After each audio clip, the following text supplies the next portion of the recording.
बोलिए श्री सदगुरुदेव की जय। सदगुरु श्री कबीर साहब जी पुकार के समझाते हुए कहते हैं कि जब मानवता मनुष्य के अंदर आ जाती है तब दानवता दूर हो जाती है, और जब दानवता मनुष्य के अंदर आती है तब मानवता दूर हो जाती है। दोनों का विशेष विरोध है। जैसे भरी हुई बाल्टी हो, उसमें यदि पानी डाला जाए तो जिस बाल्टी का पानी उसमें डाला जाएगा वो सारा पानी बाहर निकल जाएगा, उतना ही पानी रहेगा उस बाल्टी में है। ठीक इसी प्रकार से चेतन जीव अजर अमर अखंड नित्य स्वयं स्वरूप है। इसके ऊपर कोई ईश्वर परमात्मा देवी देवता नहीं है। यदि बाहर से जितना भी पानी डाला जाता है भ्रम भूल कल्पना रूपी विषय वासना रूपी, वो सारा निकल जाता है। जीव का ज्ञान उतना का उतना ही रहता है, उसता में घटे बड़े रतियों नहीं। यही विद्या जो जीव का ज्ञान है वो घटता बढ़ता नहीं, वो समय संबंध है। जीव को कभी कहीं से ज्ञान मिला भी नहीं और कभी बिछुड़ेगा भी नहीं, लेकिन जो बाहर का जो ज्ञान है वो जीव स्वयं अपने आप को भूल जाता है, इसलिए उसे महत्व देता है। वैसे वो कोई वस्तु नहीं। जो ईश्वर परमात्मा ही वस्तु नहीं है तो उसका जो उपदेश दिया जाता है वो वस्तु कैसे हो सकता है? ईश्वर परमात्मा वस्तु नहीं, अवस्तु है। ठीक इसी प्रकार से जो मन गणंत जितने भी तंत्र मंत्र बना रखे हैं ये सब मनुष्य की ही देन है। मनुष्य ही उसमें फंसा हुआ है, मनुष्य ही उनमें फंस रहा है। फंसाने और फंसने वाला ये मनुष्य ही है, गिराने और गिरने वाला ये मनुष्य ही है। पत्थरों की मूर्ति को बनाने वाला और उनके आगे सिर झुकाने वाला, उनकी पूजा करने वाला ये चेतन जीव है। अविनाशी चेतन जीव अपने पद को भूल गया है, इसलिए बाहरी आवरण जिसको परेशान कर रहे हैं। यदि इन बाहरी आवरणों का इसको पूरा ज्ञान हो जाए और महत्व सारा समझ में आ जाए तो फिर कभी भी ये धोखे में फंस नहीं सकता है। इसलिए जल्दी से जल्दी इस पर्दा को, इस आवरण को दूर करना चाहिए। मल विक्षेप आवरणों के ये दाग मनुष्य को बहुत परेशान कर रहे हैं। मल कहते हैं मोटा भाग, विक्षेप कहते हैं झीना भाग, आवरण कहते हैं नाना प्रकार के पर्दे इसके ऊपर पड़े हुए हैं। परत पर परत, परत पर परत इसके ऊपर लगे हुए हैं, ये हटाना नहीं चाहता। ये परत कब हटेंगे? जब जड़ और चेतन का पूरा ज्ञान होगा तब। पारसी सच्चे सदगुरु मिलेंगे तब, और देह लगा करके, मन लगा करके दिन और रात अष्टयाम हम सदगुरु की चर्चा सुनेंगे तब। सदगुरु की चर्चा जब हमारे अंदर जाएगी और एकदम जो जमे हुए जो परत हैं, जो जमा हुआ जो मल है वो छूटता हुआ चला जाएगा और एक दिन अंतःकरण की शुद्धि पूरी हो जाएगी और हमको जड़ और चेतन का पूरा ज्ञान हो जाएगा। जब पूरा ज्ञान जड़ चेतन का हो जाएगा, पर्दे सारे हट जाएंगे, तब हमको पता चलेगा कि सारी बीमारी हमारी द्वारा खड़ी की गई है। जितने भी सारे संसार में मंदिर मठ बने हुए हैं, जितने भी मस्जिद बनी हुई हैं, जितने भी गुरुद्वारे बने हुए हैं, वहां पर ये चेतन अविनाशी भूल बस उनके आगे दंडवत प्रणाम कर रहा है। जब ये भूल पूरी हमारे समझ में आ जाएगी तो हम कभी भी जड़ मूर्तियों के आगे सिर नहीं झुका सकते। हाँ, भाव हमारे अंदर पूरा होगा, चाहे हम विष्णु के पुजारी रहें, चाहे राम के पुजारी रहें, चाहे कृष्ण के पुजारी रहें। भाव का महत्व जरूर है, यादगारी जरूर है, लेकिन सद्गुणों को धारण करना चाहिए। यदि विष्णु के अंदर सद्गुण थे और सद्गुण युक्त कोई बात है तो उसको धारण करने में, उनके अनुसार चलने में कोई दोष नहीं है। राम में यदि सद्गुण थे और उन्होंने जो सत्य का जो परिचय दिया, जो मानवता उन्होंने धारण की, भाई भाइयों में उनमें अति मेल था, पिता माता के प्रति उनकी श्रद्धा थी, उन गुणों को, उस भाव को धारण करने में कोई दोष नहीं है। ठीक इसी प्रकार से कृष्ण के अंदर भी यदि कोई गुण है और सत्य का गुण है, किसी प्रकार का उसमें विकार नहीं, भव से छूटने का जो उपदेश है उसको धारण करने में कोई दोष नहीं। लेकिन उन लोगों ने भी जो भी दुर्गुण किए या दुराचार किए या विचार कर्म किए, यदि उन गुणों को यदि हम श्रद्धा पूर्वक अपने हृदय में धारण करते हैं तो हमको कर्म का फल भोगना पड़ेगा। वो कभी भी हमको भव से छुड़ा नहीं सकते। सदगुरु श्री कबीर साहब जी ऐसे महापुरुष इस संसार में हुए, उन्होंने खानी बानी दोनों जालों को नकार दिया और चेतन जीव को सर्वोपरि श्रेष्ठ ठहराया। ये चेतन अविनाशी ही अपने कर्मों के बस भूल बस खानी बानी दोनों जालों में फंसा हुआ है। जब ये खानी बानी दोनों जालों पर विजय प्राप्त कर लेगा, विषय वासना भ्रम भूल कल्पना को तज देगा, तंत्र मंत्र जादू टोना हवन होम को अपने अंदर से निकाल देगा, तो ये भव से छूट जाएगा। कोई लोग कहते हैं कि आप सदगुरु श्री कबीर साहब के अनुयायी हैं, क्या प्रमाण है कि सदगुरु श्री कबीर साहब जी मुक्त हो गए? अब प्रमाण हमारे पास में सदग्रंथ बीजक है। आज से अंत तक सदगुरु श्री कबीर साहब ने भव से छूटने का उपदेश दिया और जो हृदय से उठी हुई कल्पना का पूरा भेद बता दिया। हे अविनाशी, यदि मैं तू न दे किसी को, तू पूजा पृथ्वी जल वायु अग्नि की ना करे तो क्या अपने आप पूजा होगी? यदि तू चंद्र सूर्य की पूजा न करे तो क्या अपने आप होगी? तू इन नदी नालों की महिमा ना बढ़ावे, गंगा यमुना नहा करके पाप कटते हैं, ऐसे ढोंग में यदि तू ना फंसावे तो कौन फंसेगा? फंसने और फंसाने वाला और तू ही है।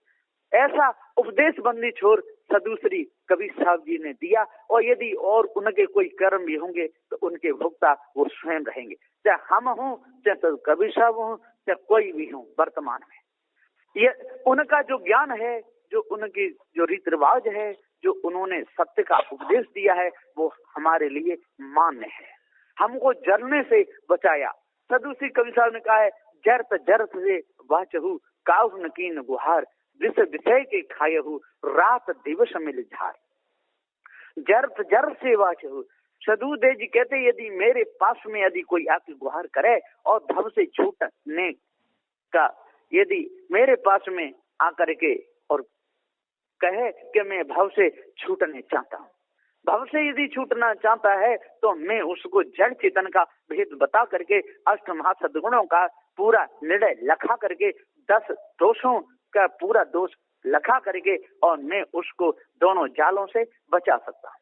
लेकिन लोग जलने में ही मौज ले रहे हैं, काम में, क्रोध में, लोभ में, मोह में, आशा में, तृष्णा में, छल में, छिद्र में, कपट में, 4 वेद में, 6 शास्त्र में, 18 पुराणों की वाणियों में, तंत्र मंत्र जादू टोना में ही, विषय वासना में ही लंपट सारा संसार हो रहा है। तो जर से वाचहु मैं बचाना चाहता हूँ, लेकिन लोग बचना नहीं चाहते। मैं पतंगे को दूर करना चाहता हूँ, लेकिन पतंगा तो अग्नि पे ही मरना चाहता है। इसी प्रकार से सारा संसार पतंगे के समान और दीपक पे लग लग के मरना चाहता है।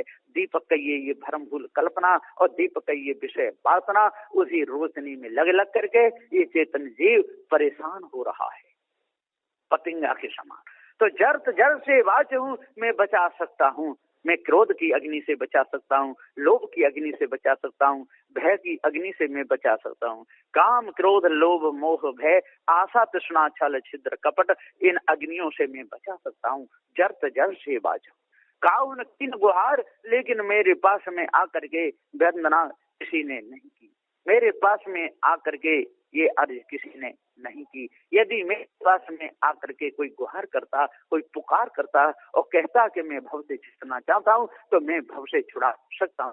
आज भी यदि वर्तमान में मेरे शब्दों को सुन करके यदि कोई जड़ चेतन का भेद जानना चाहे और ईश ब्रह्म परमात्मा की कल्पना से छूटना चाहे, पत्थर पूजा से छूटना चाहे, देवी देवताओं की जो भ्रमना सारे संसार में लगी हुई है, इस भ्रमना से यदि छूटना चाहे तो मैं आज भी बचा सकता हूँ। मेरे में पूरा बल है और मुझे जड़ चेतन का पूरा ज्ञान है।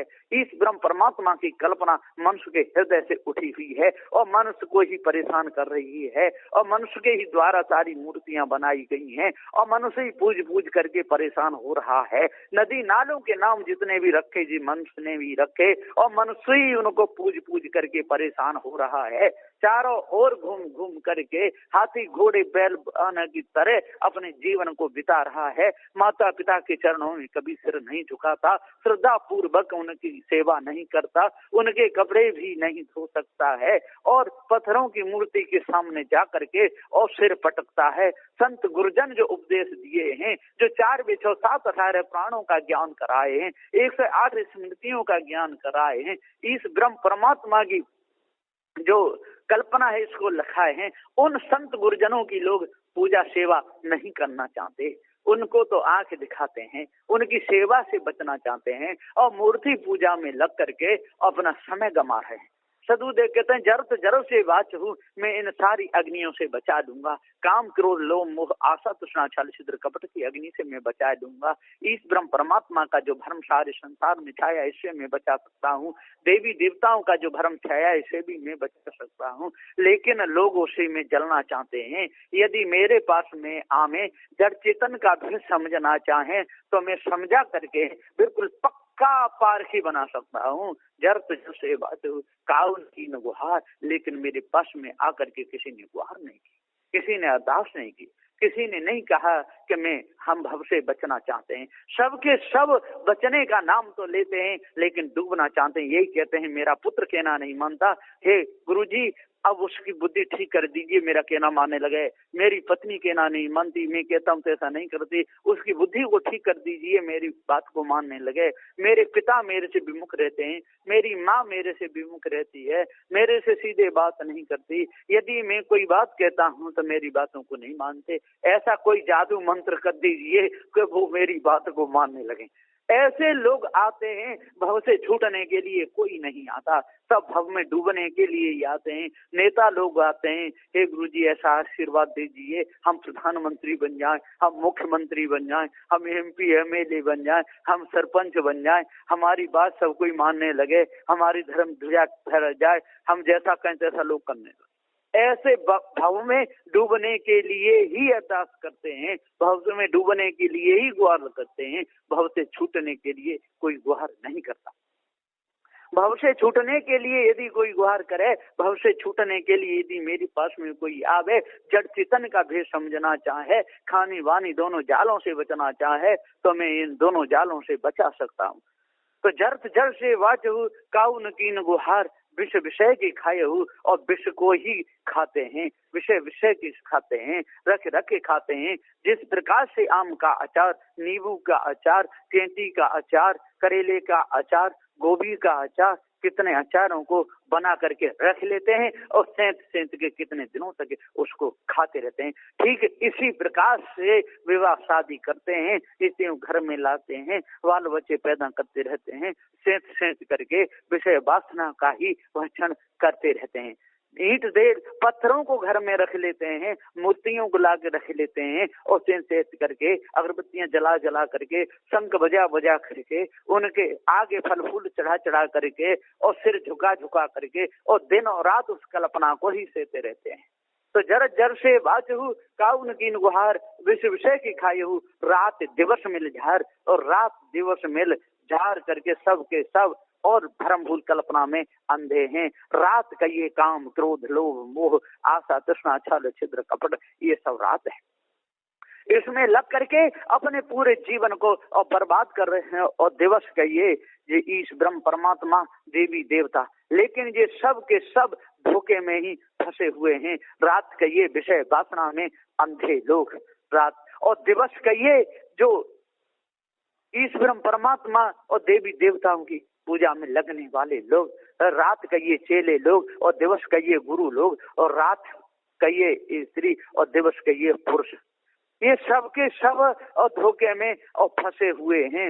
रात दिवस मिल झार, ये उपदेश देने वाले ये सब दिन के समान हैं। जितने पंडित पुजारी हैं जो उपदेश दे रहे हैं ये दिन के समान है, और उनके उपदेश में फंस करके उनके अनुसार चल रहे हैं, जैसा कर रहे हैं, वो सब रात्रि के समान है। सदगुरुदेव जी यहाँ समझाते हुए कहते हैं कि हे भाई ज्ञानियों, 4 वेद और 7 18 प्राणों के ज्ञाता हो, हे ब्राह्मण क्षत्रिय वैश्य शूद्र कहलाने वाले हो, शेख सैयद मुगल पठान कहलाने वाले हो, आप लोग धोखे में फंस करके अपने जीवन को गंवा रहे हो।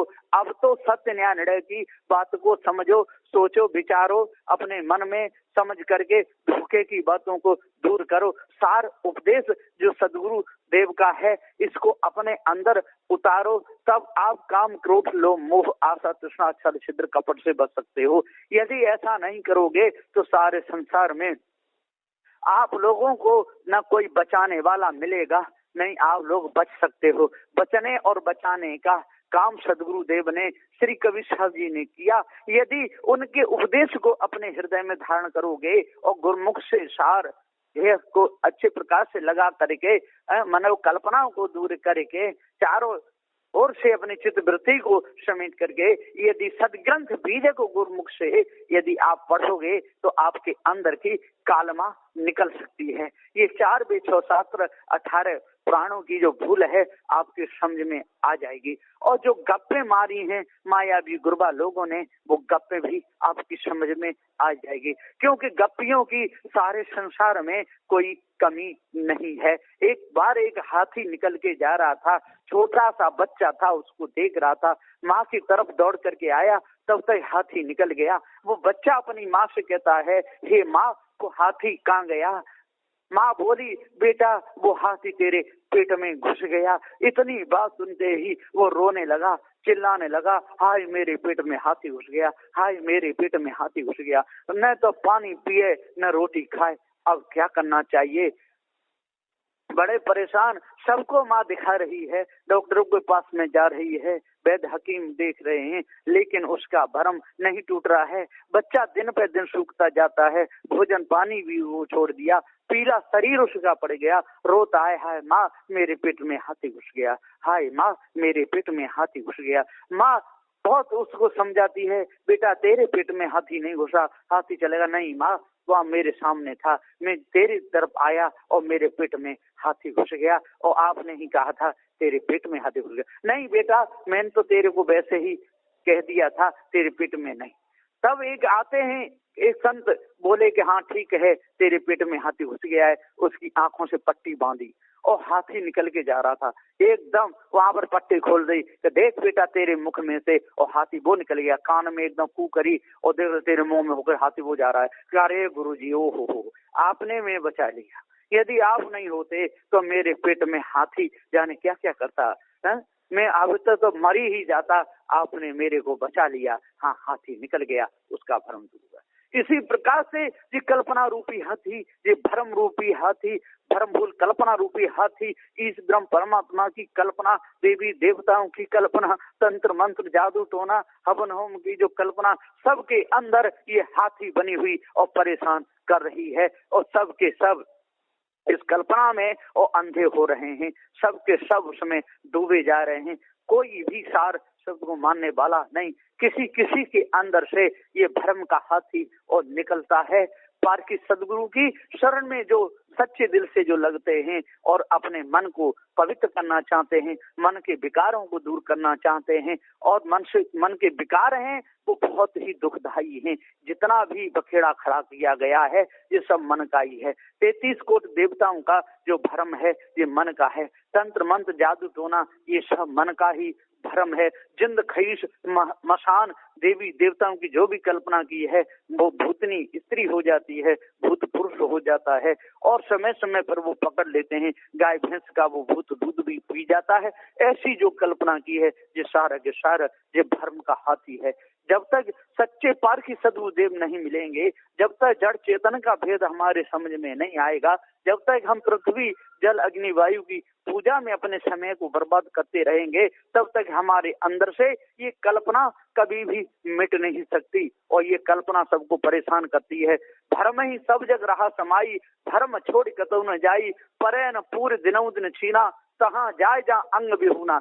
सारा संसार भ्रम में डूब करके और तंत्र मंत्र जादू टोना हवन होम इस ब्रह्म परमात्मा देवी देवता इस कल्पना में लग करके अपने समय को बर्बाद कर रहा है। माता पिता की तरफ कोई देखना नहीं चाहता, बड़े पुरुषों की तरफ कोई देखना नहीं चाहता, सत्य न्याय निर्णय की वाणी को बताने वाले की तरफ कोई देख नहीं सकता है। सच्चे संतों को कोई पूछने वाला नहीं, उधर उनको तो आंख दिखाते हैं, देख करके घर के फाटक बंद कर लेते हैं। और जो कहीं आ जाए लंबे लंबे बाल रखा करके, लंबे तिलक लगा करके, पोती पत्रा बगल में दबा करके, ढीली धोती पहन करके, तो तुरंत आइए आइए आइए घर में ले जाते हैं। संतन को कोई पूछता ना है, बुंडन को खीर भरी थारी, पत बरता भूखन मर रही, सुख पाए नहीं रंडी घर खाली। संतन को कोई पूछने वाला नहीं, और गुंडे लोग जो सट्टे बताने वाले हैं, जो उल्टे सीधे कर्म करने वाले हैं, जो सिर पे हाथ फिराने वाले हैं, जो कहते हैं हमारे आशीर्वाद से आपके सारे बंधन कट जाएंगे, ऐसी बातों को जो बताने वाले हैं, ऐसों के पीछे लग करके सारा संसार वीरान हो रहा है, सारा संसार अंधा हो रहा है, भीड़ लग जाती है। एक बार एक पागल था, एक गांव में आ गया, उसने लाल कपड़े किसी ने दे दिए, पहन लिए, और वो करता था, डंडा फेंकता था, फिर पकड़ता था। उसके पीछे में हजारों लोगों की भीड़ लगी। जब उसके घर के लोग आए खोजते खोजते, अरे ये तो हमारे भैया हैं, पागल हो गए थे, तब उन्होंने माथे में हाथ मारा, अरे भैया हम तो पागल के पीछे वीरान हो गए। इसी प्रकार से सदगुरुदेव जी कहते हैं कि जो भ्रम का जो उपदेश देने वाले हैं, जो धोखे में जो फंसाने वाले हैं, जो तंत्र मंत्र जादू टोना फंसाने वाले हैं, ये सब के सब पागल के ही समान हैं, और सारे संसार के लोग उनके द्वारा और मुक्त होना चाहते हैं, उनके वाणी वचनों को सुन करके भव से छूटना चाहते हैं। संत गुरुजन कहते हैं कि हे भाइयों, जब तक आप पागलों की बातों पर विश्वास करते रहोगे, पागलों के पीछे दौड़ते रहोगे, तब तक आप पागल ही बने रहोगे।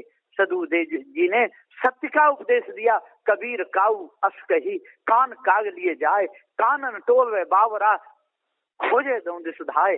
किसी ने कह दिया भैया तेरे कानों को लेकर के, और कौवा उड़ गया। इतनी बात सुन करके वो मूर्ख डंडा लेकर के दौड़ने लगा, और दौड़ते दौड़ते इधर उधर उधर उधर झाड़ी पहाड़ी में कूदता उड़ रहा है, अरे मेरे कान को लेकर कौवा उड़ गया, मेरे कानों को लेकर के कौवा उड़ गया। सब लोग उसको रोक रहे हैं, अरे भैया कहाँ जा रहा है, अरे मेरे कानों को लेकर कौवा उड़ गया। और जिधर कौवा दिखे उधर ही डंडा फेंक के मारे, और ईंट डेल पत्थर मारे, कौवा के पीछे पड़ गया। अब तो वो मानता ही नहीं, सभी लोग समझाते हैं, और एकदम एक पत्थर पर पहुंचा, वहां पर मधुमक्खी का बड़ा छत्ता था, उसमें एकदम उसका पैर लगा, सारी मधुमक्खियां उसके चारों से चिपट गईं, सारे डंक तोड़ दिए, पत्थर में सिर लगा, वहीं पर बेचारा मर गया। तो सदगुरुदेव जी पुकार के समझाते हुए कहते हैं, इसी प्रकार से ये सुख खोजता है, अब सुख मिलेगा, अब सुख मिलेगा, अब मैं शादी करूंगा, शादी भी कर लेता है, फिर बच्चे पैदा करूंगा, बच्चे भी कर लेता है, उनको बड़े करूंगा, बड़े भी कर लेता है, पढ़ा लिखा करके नौकरियां भी लगा देता है, बच्चों की भी शादी कर लेता है, नाती हो जाते हैं, पंक्ति संति तक हो जाते हैं, अब सुख मिलेगा, अब सुख मिलेगा। लेकिन सुख नाम की कोई चीज मिलती नहीं। इसी प्रकार से घर छोड़ करके निकलता है, जंगल में नंग धन ढूंढता है, शंख भी बजाता है, माला भी फिराता है, पत्थरों को भी पूजता है, चार वेदों को भी पढ़ता है, को अब सुख मिलेगा, अब सुख मिलेगा, नंग धड़ंग हो जाता है, उत्तराखंड में जा करके और तपस्या भी करता है, अर्थ सिद्धि नौ निधियों के लिए बहुत यत्न प्रयत्न करता है, इस ब्रह्म परमात्मा को खोजने के लिए, पकड़ने के लिए बहुत ही प्रयत्न करता है, लेकिन उसको सुख नाम की चीज नहीं मिलती, और भड़बड़ाता रहता है, तड़पड़ाता रहता है, दौड़ता रहता है, अब सुख मिलेगा, अब सुख मिलेगा, लेकिन सुख मिलता नहीं।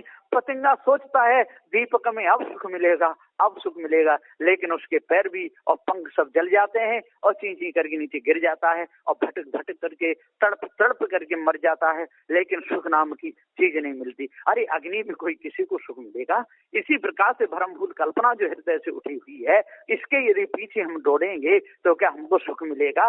विषय वासना में लग करके हम अपने पूरे समय को बर्बाद करेंगे तो क्या हमको सुख मिलेगा? ये भाई, यदि आप सुख चाहते हो, भव से छूटना चाहते हो, खानी बानी दोनों जालों को तजो, अष्ट महासदुओं को धारण करो, 10 दोषों को अपने अंदर से दूर करो, लड़ो झगड़ो मत, आपस में बैर भाव मत बनाओ। आप ब्राह्मण क्षत्रिय वैश्य शूद्र कहला करके लड़ते झगड़ते रहते हो, शेख सैयद मुगल पठान कहला करके लड़ते झगड़ते रहते हो, ईसाई पारसी यहूदी कहला करके लड़ते झगड़ते रहते हो। लड़ने झगड़ने में पछता आती है, लड़ने झगड़ने से अंतःकरण गंदा होता है, लड़ने झगड़ने से हमको पशु पक्षी समझ खाने में जाना पड़ता है, मनुष्य खाने में भी हम नहीं आ सकते। यदि आप मनुष्य खाने में आना चाहते हो, आप उसमें मेल बढ़ाओ और चोरी हिंसा विचार को अपने अंदर से त्यागो, मारना काटना पीटना भी त्यागो, शुद्ध शाकाहारी पवित्र बनो। यदि मुक्त होना चाहते हो तो खानी बानी दोनों जालों से छूट करके इस ब्रह्म परमात्मा देवी देवताओं की कल्पना को मिटा करके अच्छे कर्म पवित्र शुद्ध साफ करके संत गुरुजनों की बात मान करके उनके चरणों में से झुका करके भव से छूटने का उपदेश हृदय में धारण करके और सदा सदा के लिए आप छूट सकते हो। तब आपको सुख शांति मिलेगी। शांति उसी को कहते हैं इसमें कभी दुख प्रवेश ना कर सके। तो खानी बानी से छूटने का जो सुख है वो कभी दुख में नहीं बदलता और जीवन मुक्त दशा होती है। और जब शरीर छूटता है तो जीव विदेह हो जाता है। इसलिए अपने आप को जान करके धर्म को दूर करके और पार की संतों की संगत करके और मन के विकारों को दूर करना चाहिए। बस इन्हीं वचनों के साथ में मैं अपनी वाणी को विराम देता हूँ। बोलिए श्री सद्गुरुदेव की जय।